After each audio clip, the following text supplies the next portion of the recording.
Muy buenas noches, ¿cómo andan? Bienvenidos y bienvenidas Sin Lugar para los Débiles. Hoy les quiero proponer, y ojalá pueda ser claro en transmitirlo, les quiero proponer que tratemos de desmenuzar la batalla cultural que está dando Javier Milei y el espacio de los libertarios. En más de una oportunidad, a lo mejor me escucharon decir que en lo personal a mí me preocupaba mucho más Javier Milei en términos de lo cultural, me preocupaba mucho más que en términos de lo electoral. La realidad me demostró que también debía preocuparme de lo electoral, porque fue el más votado. Sin embargo, hoy sostengo esa misma idea inicial que alguna vez tuve, donde uno entiende que se puede argumentar que Milei es más preocupante en términos culturales que en términos electorales, más allá de estos resultados. Cualquiera sea el resultado de las elecciones, Milei va a seguir siendo mucho más preocupante en términos de lo que viene a instalar como cultura, o mejor dicho, nuestra cultura que viene a destruir, que lo que puede hacer como gobierno, porque difícilmente sea un gobierno que no vaya a tener una resistencia muy fuerte. Les propongo reflexionar con eso. Quizás nos sirva para pensar un poquito qué es el fondo de lo que significa hoy Javier Milei en la política argentina. Bienvenidos y bienvenidas, esto es Sin Lugar para los Débiles.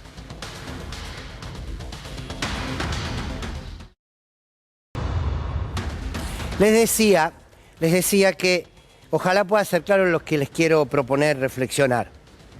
Milei y lo que él sintetiza viene a dar una batalla cultural, sí, muy profunda. Le pusimos la cultura de la motosierra porque tiene esa lógica, ¿no? Venir a recortar todo lo que tenemos hecho, lo que tenemos construido para, de alguna manera, tener una tierra arrasada y, si se quiere, pensar en una refundación de nuestra cultura, de nuestras normas, de nuestra mirada como sociedad. Y uno puede preguntarse cómo se da una batalla cultural, sobre todo si quienes quieren darla vienen con una lógica casi colonizadora. Y uno empieza a encontrar, y aquí pusimos en cada una, en este fondo, en este Word maravilloso, pusimos cada una de las palabras que les propongo que reflexionemos. Para dar una batalla cultural, uno puede avanzar al mismo tiempo en todas estas instancias que ahora vamos a reflexionar, o lo puede hacer en forma individual.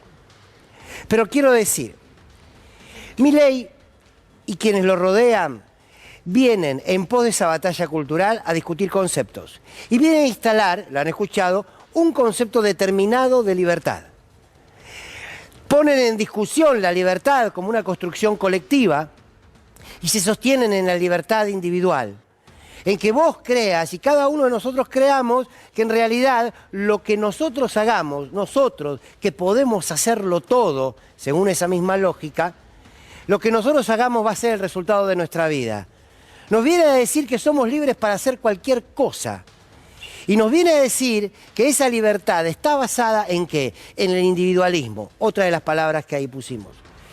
Milei viene a poner en discusión el concepto de libertad colectiva. Milei viene a poner en discusión lo que entendemos por una libertad que puede ser construida, sin duda, por una justicia social. Culturalmente, los libertarios te dicen, vos sos libre, llevaste puesto todo, nadie te puede poner límites. Solamente ese concepto de libertad lo puede instalar, construyendo al mismo tiempo un individualismo exacerbado en nuestra sociedad. Cuanto más logre que cada uno de nosotros y de nosotras nos miremos el ombligo, veamos la realidad desde nuestra pequeña parcela y habitemos en nuestro único mundo propio y encerrado, donde el espejo solamente nos devuelve nuestra mirada. Solamente sobre ese individualismo Milei puede construir, y los libertarios pueden construir ese falso concepto de libertad. Entonces las batallas culturales se dan poniendo en discusión conceptos y diciéndote lo que vos entendiste por libertad hasta ahora no es. Y esto de lo colectivo, lo comunitario, la sociedad toda, tampoco. Sos vos. Sos vos y tus circunstancias, sos vos y el mundo, sos vos y la ley de la selva. Pero sos vos. Y ahí fortalece su concepto de libertad. Pero ese concepto de libertad sobre ese individualismo lo puede construir si logra destruir todo lo que tenga que ver con lo colectivo. Y aquí aparece el Estado. solo puede construir una sociedad profundamente individualista, solo puede construir un individualismo que crea en esa libertad como el accionar propio, si puede argumentar que no vale la pena lo colectivo. Y en toda sociedad democrática lo colectivo está sintetizado en el Estado. Pero para dar además esa batalla cultural necesita poner en duda todas las instituciones. Esas instituciones que son resultantes de ese Estado y esas instituciones que te dicen: yo te voy a garantizar a vos lo mismo que a tu vecino y que a tu vecina porque tienen los mismos derechos. Entonces ahí aparece un Milei que te dice que el Estado no sirve, que el Estado es tu problema, que un Ministerio de Educación no sirve, sos vos y tu voucher, que un Ministerio de Salud no sirve, sos vos y tu voucher. Te pongo en discusión el concepto de libertad, te digo que estás solo frente a la sociedad y te destruyo todo aquello que sintetice lo colectivo, el Estado, los ministerios, la participación popular. Pero no solo eso, para dar una batalla cultural también podés ir por las creencias. Y ahí va por las creencias y te grita: el Papa es el demonio. Ahí también se mete, porque lo que te está diciendo es, para quienes crean, que aquellos que creen en el catolicismo y que creen en la Iglesia como institución, te está diciendo: mira, en esa institución en la que vos crees, ponela en duda, porque la conduce el demonio. Ese hombre, Francisco, es el demonio. Entonces, ese concepto de libertad, es ese concepto de individualismo, es esa destrucción de lo colectivo y el Estado, y es también el meter cuña sobre tus propias creencias. Pero no se quedan ahí. Te dicen: empezá a revisar tu historia, porque tu historia no es como te la contaron. San Martín no es el padre de la patria, los 30.000 no fueron 30.000 y los españoles no eran malos, no colonizaron a nadie, eran buenos. Todos esos pequeños relatos, microrrelatos que vamos escuchando, quieren poner en duda la construcción histórica, nuestra historia, nuestras vivencias, nuestro aprendizaje colectivo. Y es todo al mismo tiempo. Pero entonces, claro, en el medio de esa libertad fantasiosa, de ese individualismo exacerbado, de esa historia que te la pone en duda, de ese espacio colectivo que es el Estado que te lo destruye y te dice que es tu problema, además, vamos por la simbología. Vamos por algo que nos une, si se quiere, en términos de la soberanía y en términos de lo económico. Vamos por la moneda. Ni moneda tenés, que forma parte también de la identidad de un país. Entonces la dolarización. Se rompe todo. Y cuando vas también por la idea de territorio, como decíamos ayer, vas en el fondo por la idea de nación. Entonces te dicen: las Malvinas no son Argentina, que decidan los ingleses qué vamos a hacer o quiénes tienen que habitar las Malvinas. Y en el medio de todo este escenario tiene que destruir a la política. ¿Por qué? Porque es la política quien le puede poner un dique de contención a todo esto. Que le puede decir: no, la libertad es siempre colectiva, la libertad individual es una mentira. El individualismo es un camino muy cortito. Inevitablemente necesitas del otro y de la otra para construir una sociedad. Y ahí aparece la política y te dice: es el Estado quien te va a garantizar los derechos. Y ahí aparece la política y te dice: no, hubo una historia que es cierto, que depende de la pulsión de poder, la historia la han escrito unos u otros.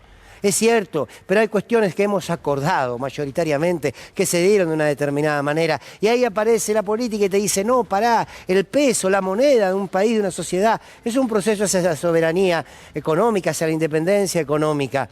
Y una sociedad que te dice, y una política que te dice: che, cree en lo que quieras. Milei viene a destruir todo esto y todo esto junto.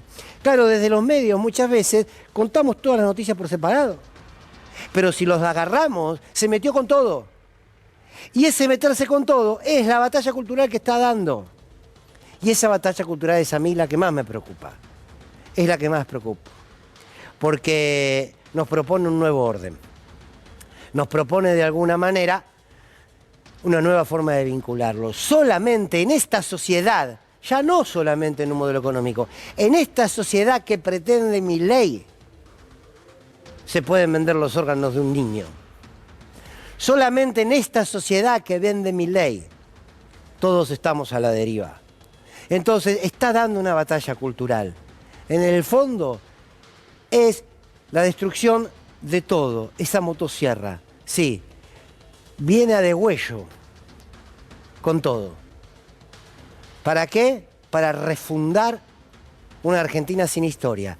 para refundar una Argentina sin vínculos, para refundar una Argentina sin política, para refundar una Argentina sin nada de lo que hoy nos hace precisamente eso, un país, una nación, un pueblo. Qué sé yo, hoy Bussi, su candidato en Tucumán, hablaba de las comunidades LGTBI+. Y decía, son seres humanos y merecen todo nuestro respeto, como los rengos, los ciegos y los sordos. Esto acaba de decir Bussi. Toda una mirada, ¿no? Vienen por mucho más que por un gobierno. Ojalá nos demos cuenta a tiempo.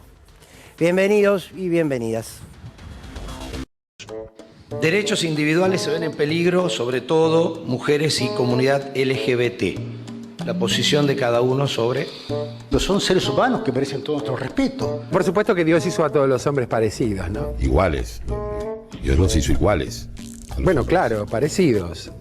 Como los rengos, como los ciegos, como los sordos. Son pequeños sectores de la sociedad que tienen que ser reconocidos, claramente. Ahora, no sé por qué hay que darle un cargo público por ser travesti. Si eso lo pagamos nosotros. De que deciden ser travesti, que se la van a hacer solo. Silencio. Pero no se le puede dar una cuota del Estado a alguien que pertenece a un grupo minoritario. Eso es independiente de esto. El Estado no tiene nada que ver con eso. Eso es la libertad individual de cada persona a elegir su inclinación sexual. Y nosotros lo respetamos. Lo que no queremos es que lo banquemos entre todos. Porque el que decidió su camino sexual es responsable de sus elecciones. No, porque a mí no me importa ni... usted quiere ir con Pedro, vaya, ¿eh? No tenemos por qué hacer cargo de eso a toda la comunidad. Qué extraordinario lo del 9 de Nepal, ¿eh? Es realmente extraordinario. Y los de Lutier. Yo no le voy a permitir a este señor siniestro que le saque el trabajo a nuestro querido Facherman. Porque esto tranquilamente podría esto ser es un algo que resumen del planeta de los simios, tengo entendido. Ah, puede ser. Sí, ¿no? Cuando el simio empieza a hablar. Bueno, bienvenidas a todos. Jorge, querías sumar una reflexión a lo que poníamos en común en el editorial. Sí, un punto negro en los argumentos de estos miserables, que puede ser el punto de delincuencia, donde se derrite esto. El individualista, este individualista supremo, reniega del Estado que lo rodea, del país que lo rodea, de la cultura que lo rodea.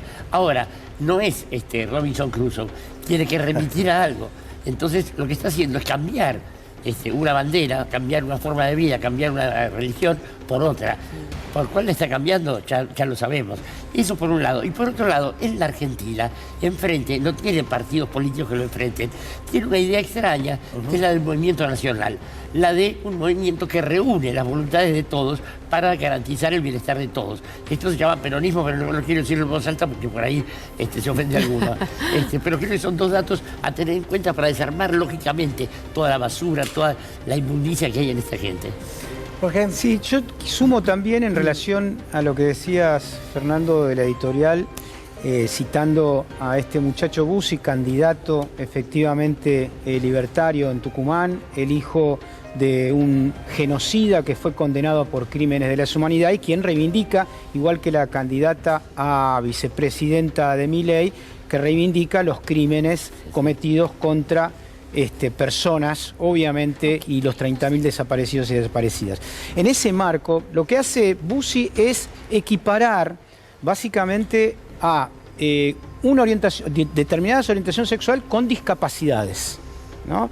Y obviamente cuestionar fuertemente eso que se llama discriminación positiva, claro, que implica de alguna manera la posibilidad de que determinados sectores sociales que no tienen acceso porque han sido limitados previamente, pensemos por ejemplo, no en minorías, sino en mayorías, como por ejemplo la mujer, que ocupa el 52% de la población de nuestro país, que tiene cuotas en el Congreso que tampoco se cumplen del todo. ¿Por qué? Porque previamente el modelo cultural patriarcal impide que las mujeres puedan desarrollarse en los distintos planos, incluso en lo político. Ahora, ¿cuál es la relación entre este pensamiento de Bussi y el individualismo al cual hace referencia permanentemente Milei?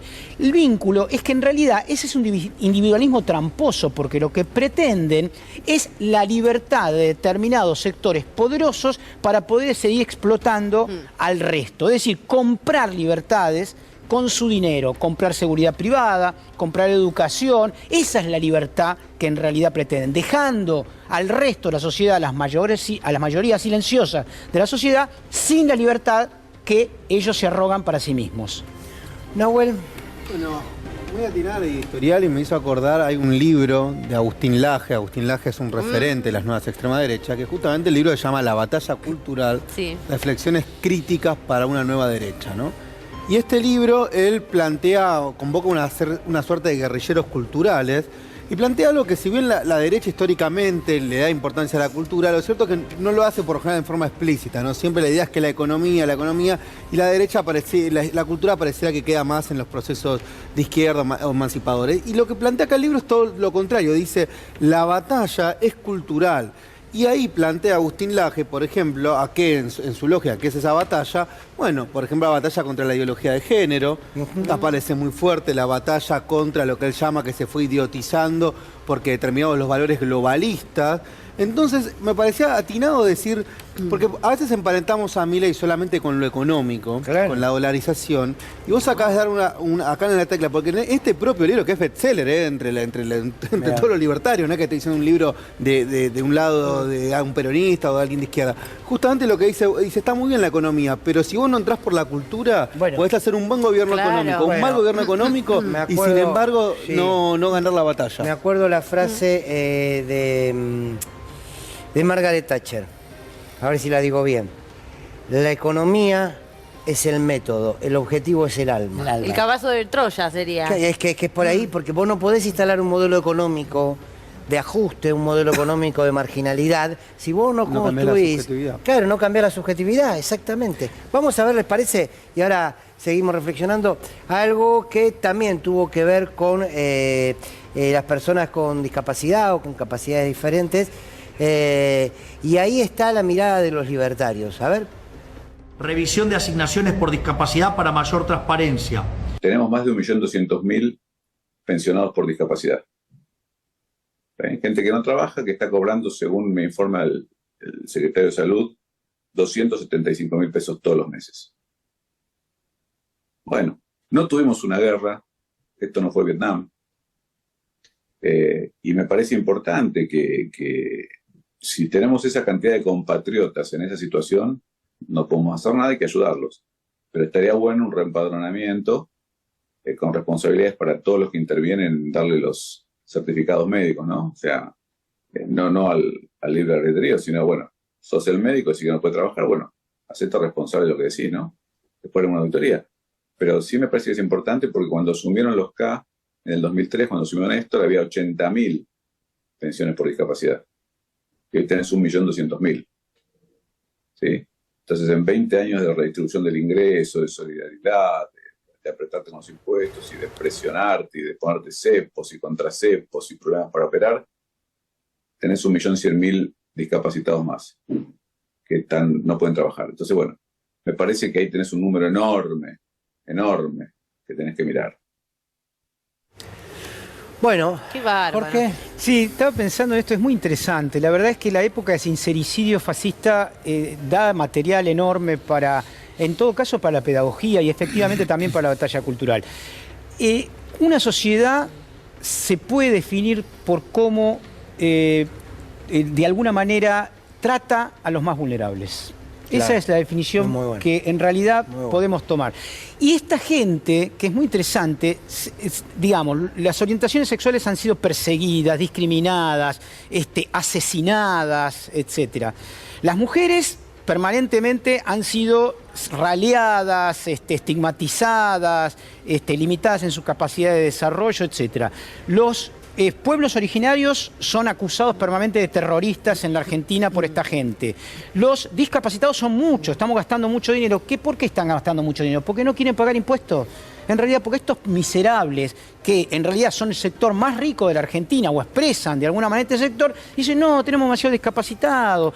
Todos los sectores más vulnerables son aquellos que están de alguna manera señalados para destruirlos, y la sociedad tiene que saberlo. Siempre ajustan para el mismo lado, ¿no? Nunca se les ocurre ajustar a los que más tienen, ¿no? A los que por ahí no les cambiaría la vida. Y lo digo porque me llegó ayer un mensaje de Instagram de una mujer desesperada diciendo, tengo un chico discapacitado, si me sacan la pensión por discapacidad, estoy en el horno. Yo no entendía por qué, y ahora estoy entendiendo viendo este informe, justamente es que uno siempre, por esto. A ver, hoy hablaba con Daniel Goyán en la radio y me decía algo. Vieron que Daniel Goyán había dado alguna vez la frase de la platita en el bolsillo, y ahí se manipuló y dijeron el plan platita. Y es muy interesante, me decía Goyán, que va en relación con lo que estamos charlando, que decía... la derecha también tiene un plan platita, ¿eh? Claro. Pero es para los de arriba, arriba. platita. ¿No? Cuando es para los de abajo, es despectivo. Ahora, para arriba... Convengamos que vienen con una ventaja todos estos, y la ventaja son un par de siglos de historia en los que fueron construyendo este modelo cultural. Incluso cuando deciden un gobierno más bien conservador, una ley de educación universal. Unificar ese conocimiento, unificar una idea de patria, y a partir de ahí vamos viendo. Y siempre vamos viendo para el mismo lado, ¿no? Igual yo me gustaría aclararles que, Ay, Dios mío, pese a que son peronistas, la mayoría en tu caso doblemente complicado porque además son mujer, yo los considero casi como seres... Casi como seres humanos. No le voy a ni de verdad, de corazón, ¿eh? Gracias. Gracias, Facherman, por considerar. Bueno, a ver, digo, me parece muy interesante esto que vos marcabas recién. ¿Cómo analizás a una sociedad? Y me parece a una sociedad y también si quiere un gobierno, ¿no? Como parte de ella. Viendo cómo trata a los más vulnerables, claro, por el motivo que sea, ¿no? Sí, un gobierno, cuando una sociedad no se opone, pensemos en los regímenes totalitarios por antonomasia, la sociedad no se opuso. Y cuando se opuso, fue reprimida rápidamente y se captó. Muy bien. A ver, algo que Nahuel nos venías planteando hace unos días para analizar que estaba muy interesante, que tiene que ver con el neofascismo, ¿no? A ver si es esto o no lo que estamos viviendo, lo que se está expresando en gran parte del mundo. Bueno, la idea es por lo menos conocer algunas características básicas de qué es el neofascismo, ¿no? Porque cuando vos te dicen fascismo, inmediatamente lo asociás con Mussolini, ¿no? Sí. ¿Viste? Aparece una idea de... Entonces mucha gente te dice, no, bueno... pero entonces, ¿cómo esto es fascismo? Porque el fascismo se hacía del Estado y acá están en contra del Estado, ¿no? Bueno, pero resulta que después de la Segunda Guerra Mundial, cuando hay un pacto antifascista, los grupos que en ese momento eran marginales, a partir de 1950, empiezan a reagruparse. Y en 1960, el negacionista Mauri Verdeche dice una de las cuestiones que son más interesantes, que dice, el fascismo ya no se va a hacer a partir del Estado, se va a hacer a partir de la cultura fascista. Volviendo a la código territorial. Entonces ya no necesitamos el Estado para construir una cultura fascista. ¿Sí? Lo que necesitamos es que el fascismo se instale en la subjetividad, en la práctica social, ¿no? Entonces, a partir de 1960, acá aparece, nace la Segunda Guerra Mundial, lo llama el neofascismo, para sobrevivir forma una cultura fascista más allá del Estado, canaliza el odio, la angustia y la frustración y la dirige hacia los grupos culpables, ¿no? Bien, repasemos esto, porque es importante. 4 claves del neofascismo. Ya lo dijiste, nace después de la Segunda Guerra Mundial.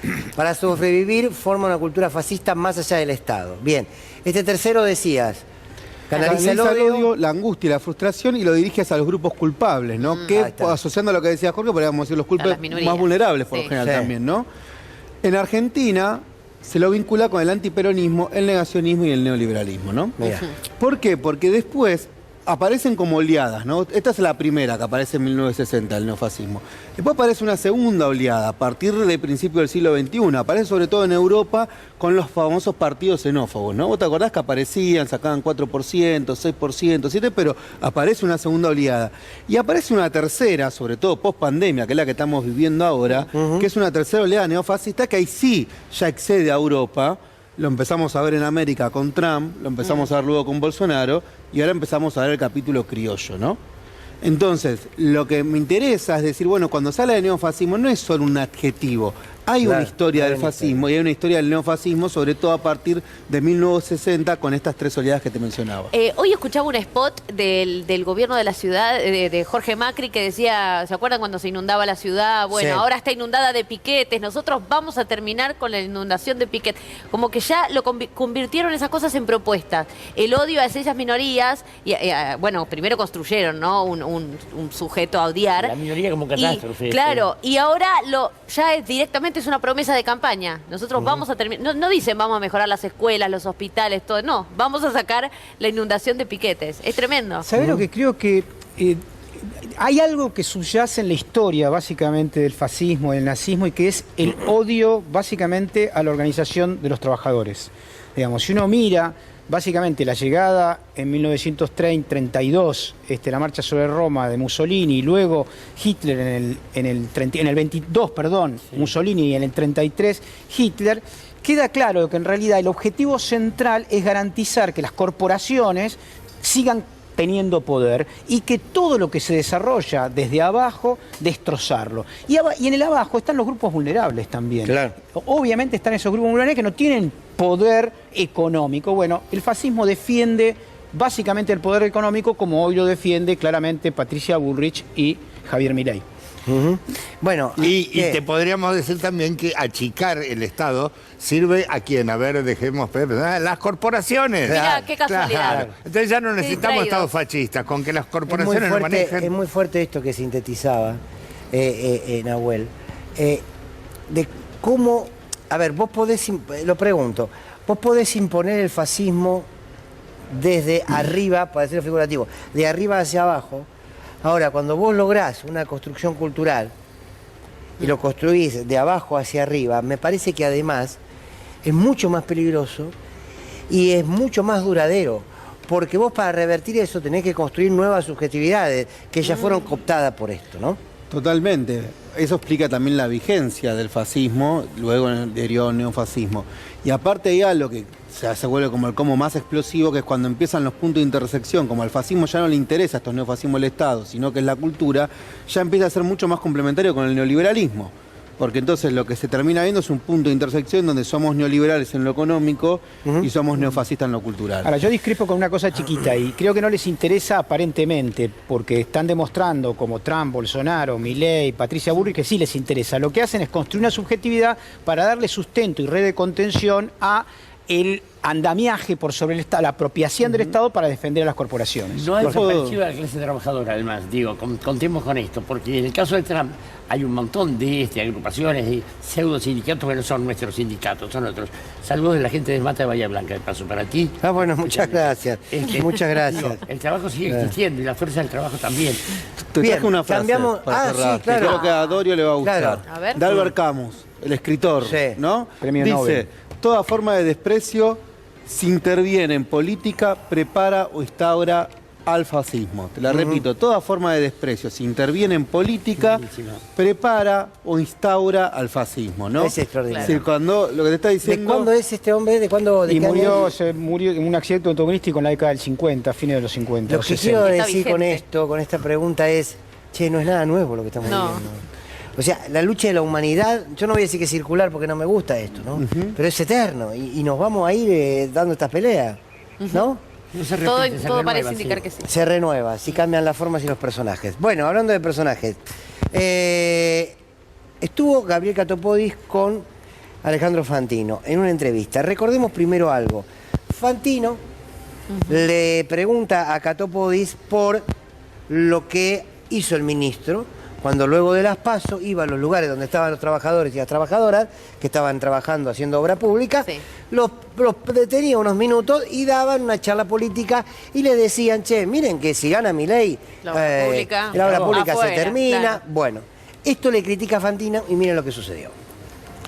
Poner todo mi empeño para que no pase, ¿no? Para que no pase lo que vos decís, que si pasa, venimos y nos cagamos a palo. No. Que no pase, loco, que no pase que un tipo que es candidato a presidente reivindique la peor dictadura de la Argentina, que no pase que un tipo pueda plantear que va a parar la obra pública y yo me quede de brazos cruzados. Bueno, yo no me voy a quedar de brazos cruzados. Que un tipo diga que no hace falta construir universidades y escuelas, no me voy a quedar de brazos cruzados. Voy a hacer todo lo que esté a mi alcance para evitar que un candidato a presidente sea presidente y no joda la vida a todos. Porque él tiene propuestas, planteos, que dice que quiere joder a la política, y con todo lo que está proponiendo, a los únicos que va a joder es a los laburantes y a...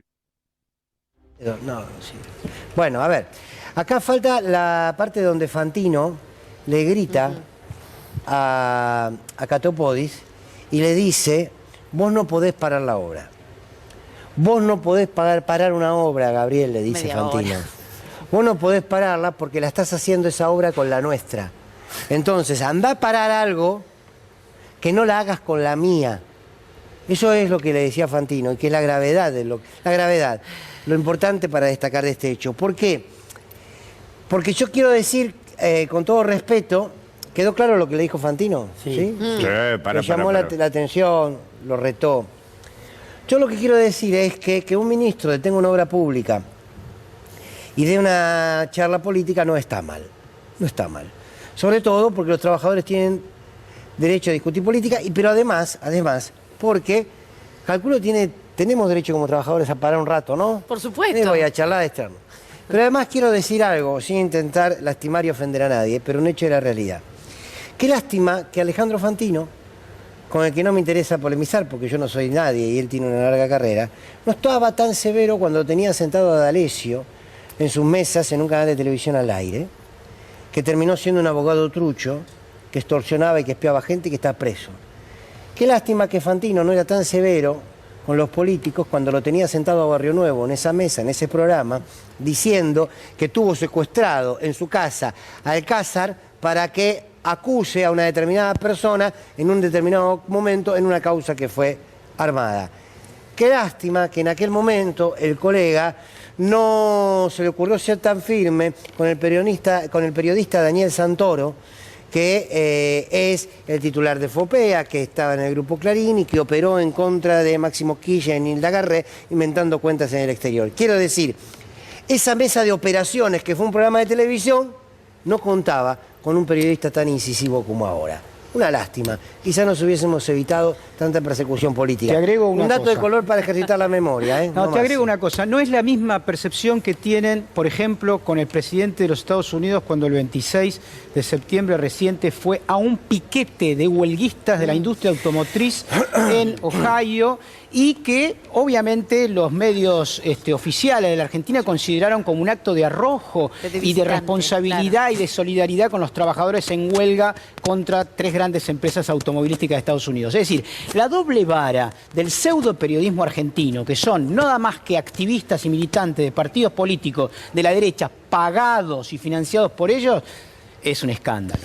Bueno, ¿qué opina Milei sobre la obra pública? ¿Qué se le ocurre a usted, Fachema, que puede opinar Milei? La obra pública debe ser privada.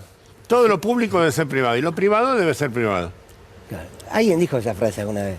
Alguien que se equivocó, ahora lo estamos diciendo en serio. A ver qué dice Milei. Una vez que vos tenés eso, presentás el proyecto. ¿Y qué hace el Ministerio de Obras Públicas? Agarra y lo llama licitación. ¿Esto qué quiere decir? Que vos, aún siendo el proponente, podés perder. Y en ese proceso, ¿qué es lo que se termina limpiando? Toda la cuasirrenta. Es decir, al someterle la competencia ahí, vos lo hacés funcionar como si fuera competitivo. Y si no hay un privado que quiera hacer la ruta, que ahí sí la haría el Estado. No. Para el beneficio de un no, sector. si no la quiere hacer el... A ver, ¿por qué no la... Digamos, ¿por qué no la... Si la ruta fuera necesaria, ¿por qué no habría de querer hacerla? Pienso, por ejemplo, hay un sector de la hay un sector o un punto, una localidad que necesita una obra para mejorar la vida a 200 personas. Pero un privado dice... A ver, digamos, la pregunta es, ahí ingresa el ¿mejorarle la vida a esas 200 personas implica arruinárselas a otros? Pero vas... No, pero ¿qué haces? No, ¿cómo que no? No, ¿cómo que no? Espera, digo, con algo lo tenés que pagar.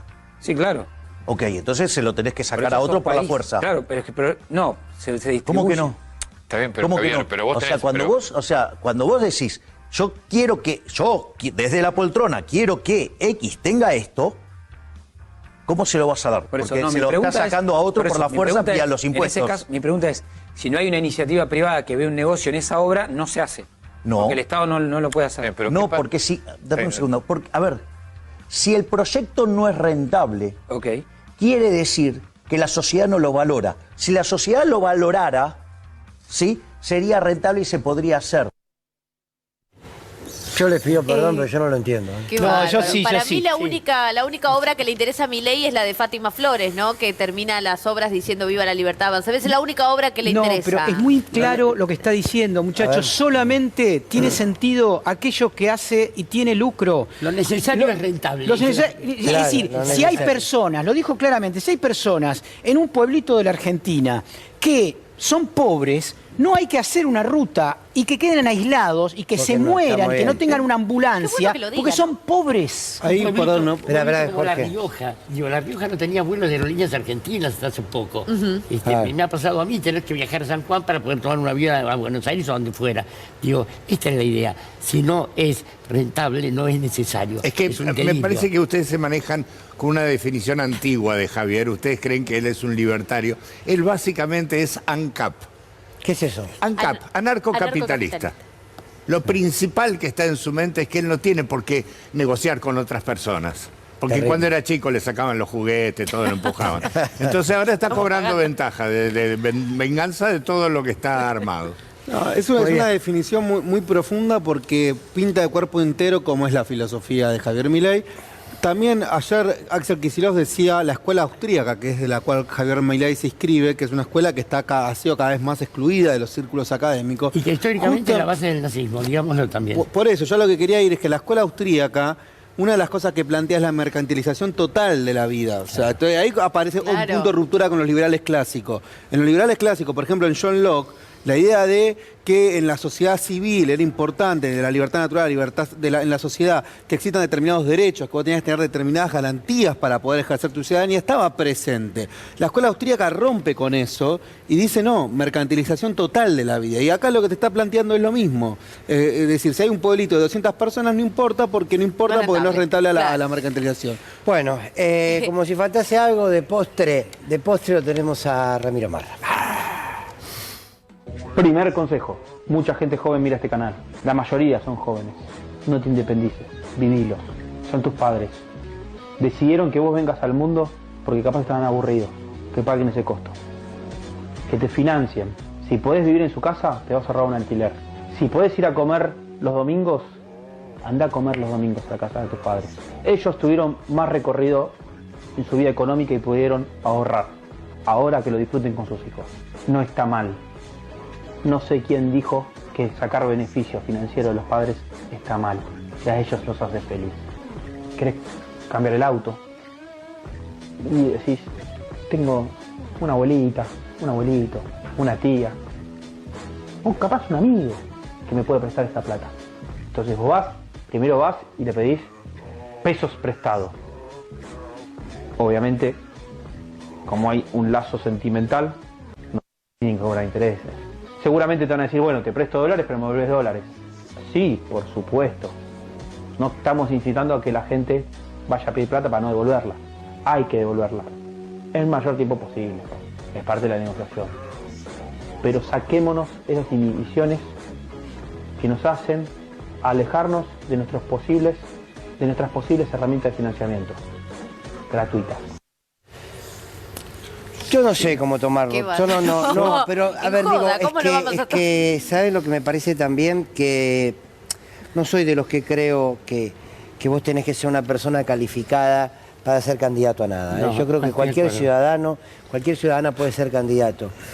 Pero hay algunos que te dan vergüenza ajena. Elevemos la vara. Yo creo que la mamá debe estar deseando que sea jefe de gobierno para que se vaya de la casa, más o menos. Claro, sí, entre otras cosas. Pero básicamente este nivel de planteo, pero no, es la vara muy baja, de verdad. Lo que está planteando básicamente es ser una persona miserable, ¿no? Y está tratando de que se ponga de moda ser miserable como para que él no quede tan expuesto. Hacer negocio con los padres. Sí, hacer negocio con los padres. Sí, pero ¿saben qué es lo que creo? Que no es ni para analizarlo seriamente.